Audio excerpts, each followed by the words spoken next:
Fitness ഇല്ലാത്തതിനാൽ hostel കെട്ടിടം അടച്ചുപൂട്ടിയതോടെ ദുരിതത്തിലായിരിക്കുകയാണ് മഞ്ചേരി സർക്കാർ മെഡിക്കൽ കോളേജിലെ വിദ്യാർത്ഥികൾ. മഞ്ചേരി മെഡിക്കൽ കോളേജിൽ എത്തിയ ആരോഗ്യമന്ത്രിക്ക് നിവേദനം നൽകിയെങ്കിലും വിഷയം കേൾക്കാൻ മന്ത്രി തയ്യാറായില്ല എന്നാണ് വിദ്യാർത്ഥികളുടെ പരാതി. അരുൺ അമൃതാഥുണ്ട് വിശദ വിവരങ്ങളുമായി. Arun, good morning. ഇത് എപ്പോഴാണ് ഹോസ്റ്റൽ അടച്ചുപൂട്ടിയത്? ഇത് പ്രവർത്തിക്കാൻ കഴിയാത്ത തരത്തിലേക്ക്, കുട്ടികൾക്ക് ക്ലാസ്സിൽ ഹാജരാകാൻ കഴിയാത്ത തരത്തിലേക്ക് എപ്പോഴാണ് കാര്യങ്ങൾ നീങ്ങിയത്? വിശദ വിവരങ്ങൾ എന്ത്, അരുൺ?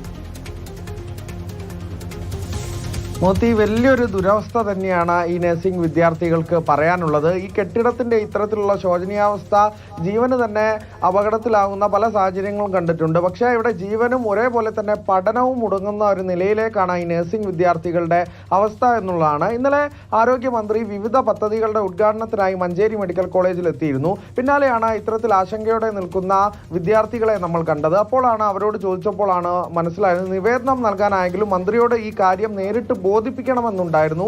അത് നടന്നില്ല എന്നുള്ളതിൻ്റെ ഒരു പരാതിയായിരുന്നു അവർ അറിയിക്കുന്നുണ്ടായത്. അതായത് ഏതാനും ദിവസങ്ങൾക്ക് മുമ്പാണ് ഈ ഹോസ്റ്റലുകൾ, ഒരു മാസത്തിന് മുമ്പാണ് ഈ ഹോസ്റ്റൽ അടച്ചുപൂട്ടുന്നത്. ഈ മഞ്ചേരി മെഡിക്കൽ കോളേജിനോട് ചേർന്ന കെട്ടിടത്തിലാണ് ഈ നഴ്സിംഗ് കോളേജിന്റെ പ്രവർത്തനം. നഴ്സിംഗ് കോളേജും ഹോസ്റ്റലും ഒരു കെട്ടിടത്തിലാണ്. അപ്പോൾ ഫിറ്റ്നസ് ഇല്ലാതെ, കാലപ്പഴക്കം വന്ന് ഫിറ്റ്നസ് ഇല്ലാത്തതിനാൽ പെട്ടെന്ന് തന്നെ ഇത്തരത്തിലൊരു ഹോസ്റ്റൽ അടച്ചുപൂട്ടുന്ന നടപടിയിലേക്ക് പോയി. അപ്പോൾ പുറമേ നിന്ന് പഠിക്കാൻ വലിയൊരു ചിലവ് വരും, നമുക്ക് അറിയാവുന്നതുപോലെ തന്നെ. അപ്പോൾ അത് വിദ്യാർത്ഥികളുടെ പ്രധാന ആശങ്ക. ഒപ്പം തന്നെ 3 ക്ലാസ് മുറികളാണ് 3 വർഷ വിദ്യാർത്ഥികൾക്കായിട്ടുള്ളത്. പക്ഷേ ഇപ്പോൾ ഒറ്റ ക്ലാസ് മുറിയിലേക്ക് അത് ചുരുക്കി. അതായത് ഒരു ക്ലാസ് നടക്കുമ്പോൾ, ഒരു വർഷ വിദ്യാർത്ഥികൾക്ക് ക്ലാസ് നടക്കുമ്പോൾ മറ്റ് 2 വർഷ വിദ്യാർത്ഥികളും ക്ലിനിക്കൽ പ്രാക്ടീസിനായി പുറത്തു പോകണം. ഒരു കാര്യം ഞാൻ ഒന്ന് ഇടപെട്ടോട്ടെ. ഈ വിഷയം കേൾക്കാൻ മന്ത്രി തയ്യാറാകുന്ന പോലുമില്ല എന്നാണല്ലോ വിദ്യാർത്ഥികൾ പറയുന്നത്. ഇവർ അതിനുള്ള ശ്രമം നടത്തിയോ? ഇവർക്ക് അതിനുള്ള അനുമതി നിഷേധിച്ചോ?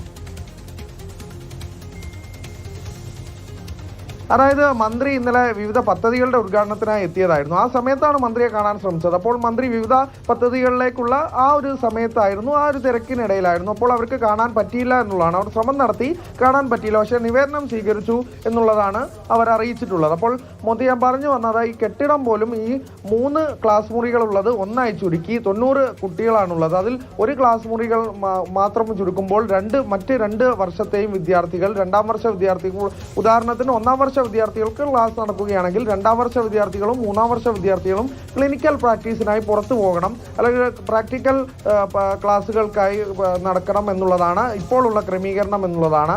അപ്പോൾ വിദ്യാർത്ഥികളുടെ പഠനത്തെ തന്നെ ബാധിച്ചിരിക്കുന്ന ഒരു സ്ഥിതിയാണുള്ളത്. ഒപ്പം തന്നെ താമസ സൗകര്യമില്ല എന്ന വലിയൊരു ദുരവസ്ഥയാണ് ഈ നഴ്സിംഗ് വിദ്യാർത്ഥികൾ നേരിടുന്നത്.